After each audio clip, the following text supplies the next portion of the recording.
Hi everyone, welcome to the video. I hope you're doing really well today. This is the first video in a series where I show you cute and easy DIY homeware that you can make by just using granny squares. Now, the very first project that I want to talk you through is a cushion cover. Now, this involves 18 granny squares, so 9 on each side, and I measured each square to be about 10 centimeters by 10 centimeters to cover a 32 by 32 cushion. So let's get started.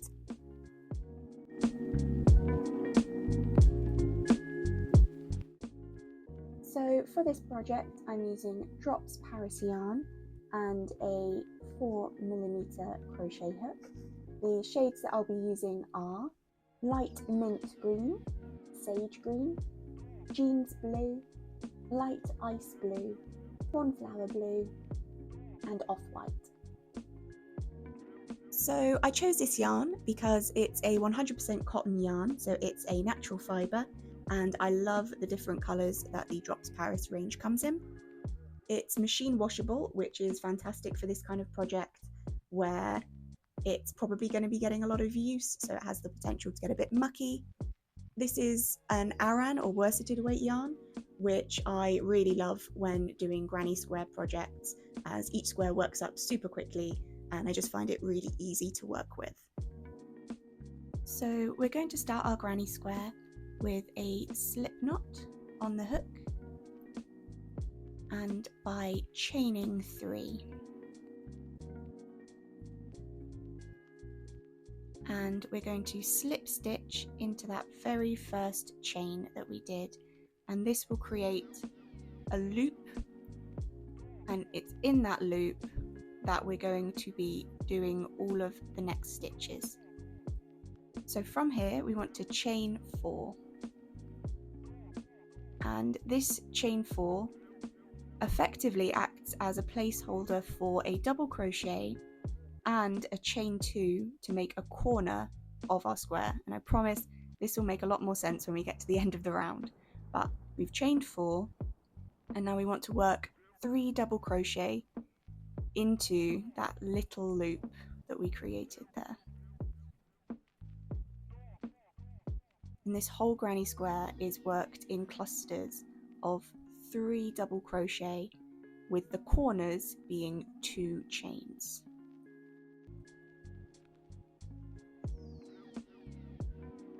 There we are, so we have our cluster of 3 double crochet. Now we want to chain 2,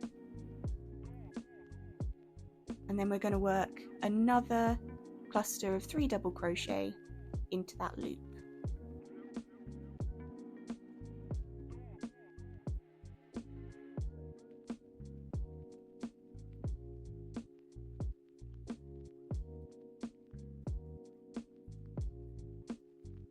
And then again, we're going to chain 2 to make the corner. And you can see here, each cluster of 3 acts as one side of the square. So we've done 2 sides. And each chain 2 acts as the little gap in the corner. So we've just chained 2, that's going to be another corner. So we want to make 2 more sides of this square by doing another 3 double crochet and another 2 chains to make the next side.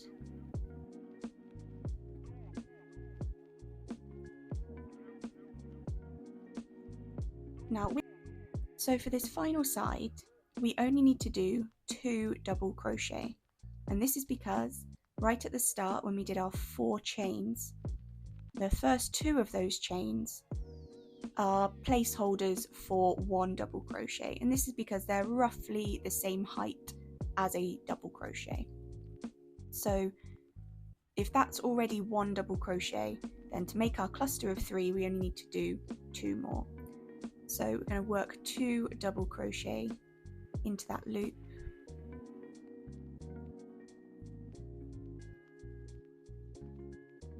and then to finish off this round we're going to slip stitch into this chain space, so not in any of the stitches, the actual space here. And there we go.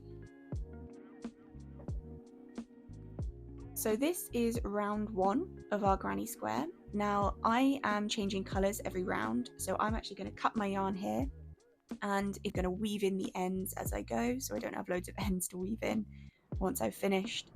And I'll meet you back here for round number 2.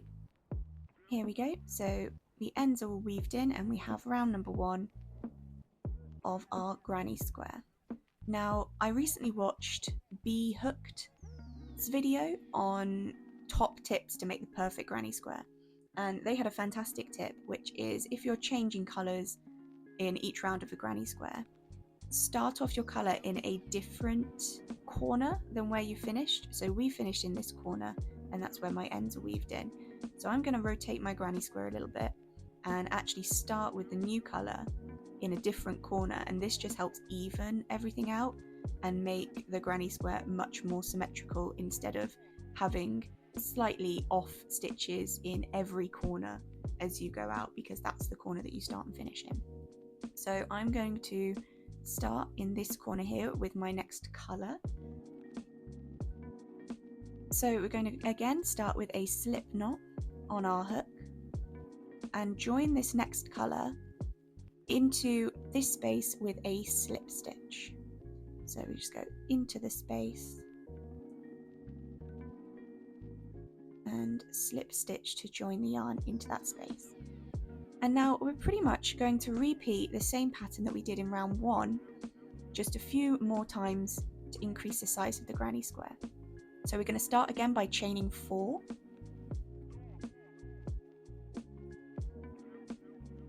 And again, this acts as 1 double crochet and the chain 2 for the corner space. So now we're going to work 3 double crochet all into this chain space here.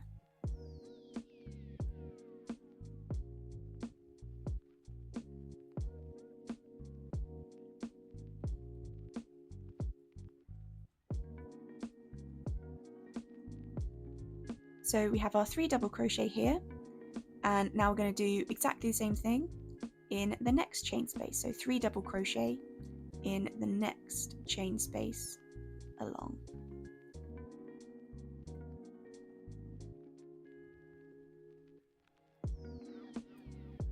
And as we did in round 1, to make our corner, we're going to chain 2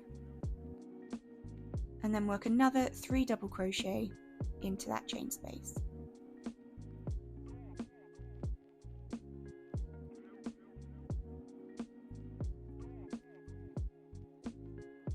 And this is our pattern for every single corner in every round of the granny square. No matter how big you go, you could do another 2 rounds, you could do another 20 rounds. Every corner of the granny square will be 3 double crochet, 2 chains, and 3 double crochet. The only difference between rounds is how many clusters of 3 double crochet you do in between the corners. Now obviously, because we're only on the second round, we have 1 corner and we go straight into the other corner. But when we get to round 3, you'll see how we use clusters of 3 double crochet to make these sides longer as we get the granny square bigger. So I'm going to repeat that pattern, 3 double crochet, 2 chains, and 3 double crochet for the next 2 corners, and I'll meet you back when we reach this final corner, just so I can show you how again we work with that chain 4 that we did right at the start.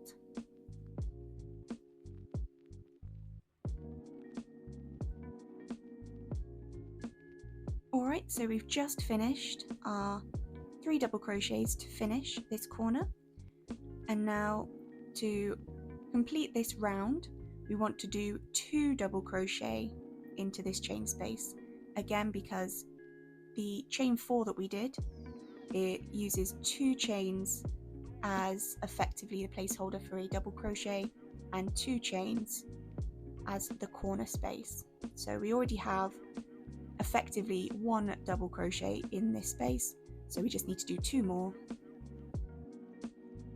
1,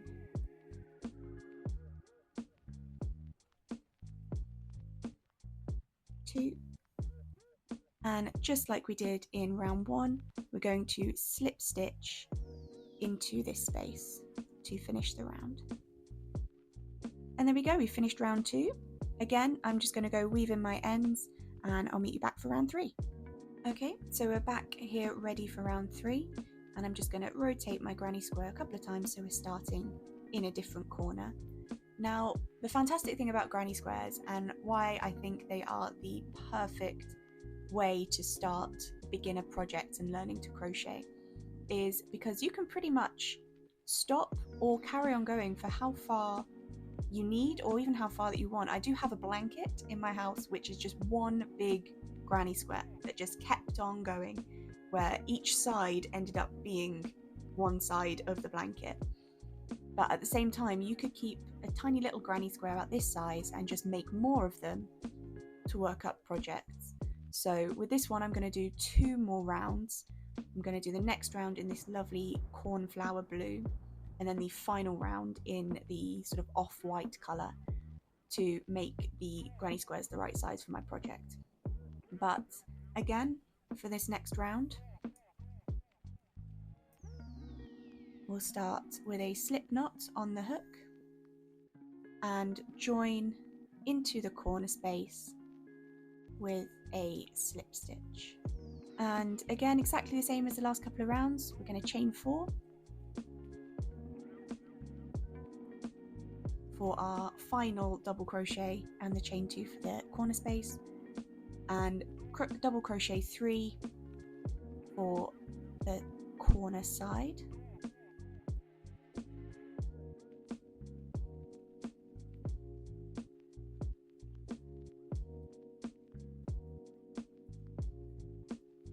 And now you'll see that we have an extra chain space here before we get to the next corner. And the only thing we need to do in this space is another cluster of 3 double crochet. So 1, 2,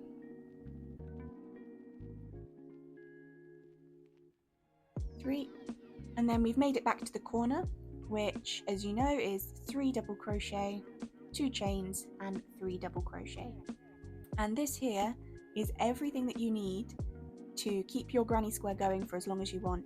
So as long as you know that each corner is 3 double crochet, 2 chains and 3 double crochet, and then all the spaces in between each corner, you just have to do another 3 double crochet. You can keep going for however long you want. So I'll just work the next corner and the next side with you, and then I'll join you back once we've finished this round.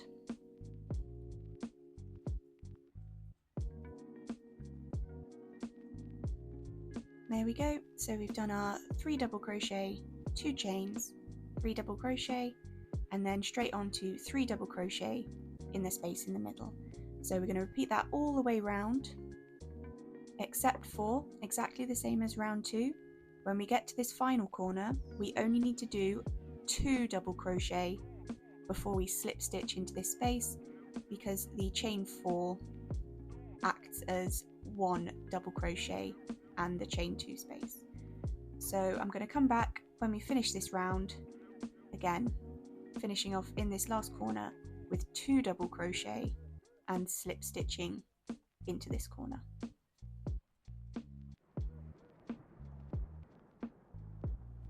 So here we are, round number 3 is finished. Again, you can stop here if you'd like, if you're making a project that's slightly smaller or you like the look of smaller granny squares. You can absolutely stop here. I'm going to go ahead and do my final round in the off-white colour to match with all my other granny squares. But this is exactly the same as what we did in round 3. We'll have the corners with 3 double crochet, 2 chains, 3 double crochet, and we'll just have an extra space here to do another cluster of 3 double crochet before we get to the next corner. So I will join you back here when this granny square is finished. And here we have our finished granny square. I love the different colour combinations. I will say that because this is just a personal project for my own house, I really didn't plan the different colours that I used. I knew I had the 5 different colours that I chose, but to be honest, I just kind of picked random combinations, and I will see how they all look together when I'm ready to sew all of my granny squares. But I really hope that this was a straightforward tutorial on how to do a very basic traditional granny square, but please do leave any questions in the comments below. Now the next step is to arrange all these granny squares into the pattern that I like and sew them all together.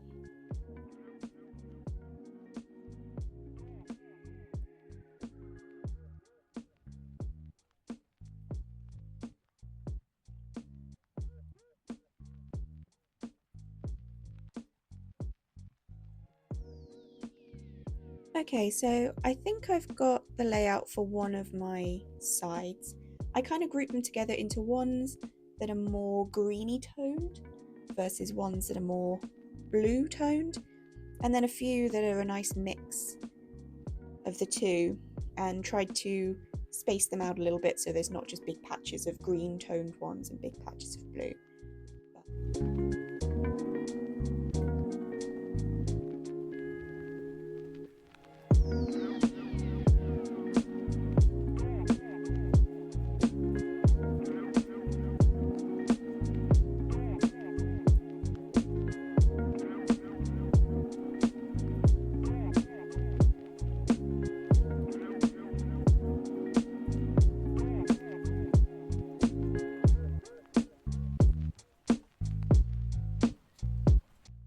So I'm all done sewing together both sides of the granny square cushion.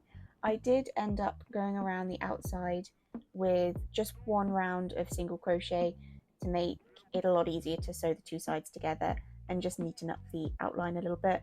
I think it looks really cute all sewn together. I love the kind of greeny blue tones, but what I'm going to do now is pop the two sides together and sew along 3 of the sides, and then I can pop the cushion cover in, make sure everything fits properly before, hopefully, if everything goes to plan, sewing up the final side at the top, and that'll be the cushion finished. So I will see you back, hopefully in not very long, when I've sewed up 3 sides. And here's the finished cushion. I'm so happy with how it turned out. I think it looks adorable, very cute and rustic and cottagey. Thank you so much for joining me for this video. I really hope this was helpful, and I'd love to see any of your finished granny square cushions if you tag me on Instagram. I hope you have a great rest of your day, and I will see you in the next video.